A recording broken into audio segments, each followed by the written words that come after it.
కూడా దాదాపు 100 పైచిలకు వైద్య బృందాలు కూడా ఇక్కడే అందుబాటులో ఉండి సేవలు అందించబోతా ఉన్నారు. వారికి కూడా ప్రత్యేకమైన శిబిరాలు ఏర్పాటు చేసుకుంటా ఉన్నాం. ఏమన్నా ఎమర్జెన్సీ ఉంటే దానికోసం కూడా ఆలోచన చేసి దాదాపు ఒక 15 నుంచి 20 అంబులెన్సులు కూడా దగ్గరలో పెట్టుకున్నాం. వాటిని కూడా ఏమన్నా ఇబ్బంది ఉంటే వెంటనే మనం వైద్య సహాయం అందించడానికి వాటిని కూడా ఏర్పాటు చేసుకున్నాం. అట్లాగే సుదూర ప్రాంతం నుంచి ఆడబిడ్డలు వస్తున్నారు, అన్నదమ్ములు వస్తున్నారు, గులాబీ దండు కదులుతున్నది కాబట్టి వారందరి సౌకర్యం కోసం వచ్చిన వాళ్ళకి, ఎందుకంటే ఎండాకాలం మరి ఇబ్బంది కూడా ఉంటుంది కాబట్టి మరి చుట్టుపక్కల అన్ని ప్రాంతాల్లో కూడా చాలా పెద్ద ఎత్తున తాత్కాలిక టాయిలెట్ల నిర్మాణం కూడా కొనసాగుతున్నది. అవి కూడా పూర్తవుతాయి.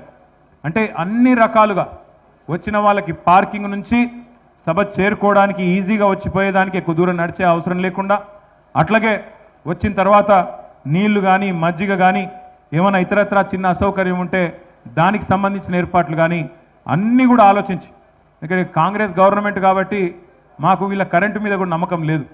ఎందుకంటే కాంగ్రెస్ వచ్చినాక కరెంట్ ఎంత అవుతుందో నాకంటే బాగా మీకే తెలుసు. అందుకే దాదాపు 200 జనరేటర్లు కూడా ప్రత్యేకంగా ఏర్పాటు చేసుకున్నాం. వీళ్ళని నమ్ముకుంటే ఖచ్చితంగా వీళ్ళు మరి ఏదో రకంగా మోసం చేస్తారని తెలుసు కాబట్టి 200 జనరేటర్లు కూడా ప్రత్యేకంగా పార్టీ ఏర్పాటు చేసి గత 15-20 రోజులుగా ఇక్కడ వరంగల్ జిల్లా నాయకులు చాలామంది కష్టపడతా ఉన్నారు.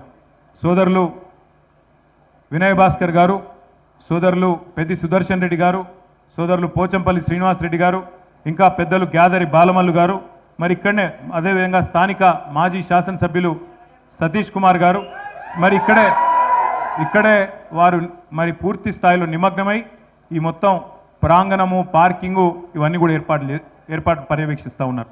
పెద్దలు దయాకర్రావు గారు, అదేవిధంగా గౌరవనీయులైన రాజయ్య గారు, గౌరవ శాసనసభ్యులు పల్లా రాజేశ్వరరెడ్డి గారు, ఇంకా మిగతా మిత్రులందరూ కూడా రెడ్డి నాయక్ గారు, ఇంకా మన మిగతా మిత్రులందరూ కూడా ఎక్కడి వారు అక్కడ వారి వారి నియోజకవర్గాలకు సంబంధించి సత్యవతి రాథోడ్ గారు, ఇంకా కవిత గారు, అదేవిధంగా మిగతా మిత్రులు ఎంపీ రవి గారు, ఇంకా మన రవీంద్రరావు గారు, పేరు పేరున అందరికీ వారందరూ కూడా వారి వారి నియోజకవర్గాల్లో జన సమీకరణ, అక్కడి నుంచి ప్రజలు పెద్ద ఎత్తున తరలి వచ్చే ఏర్పాట్లు కూడా చేస్తూ ఉన్నారు.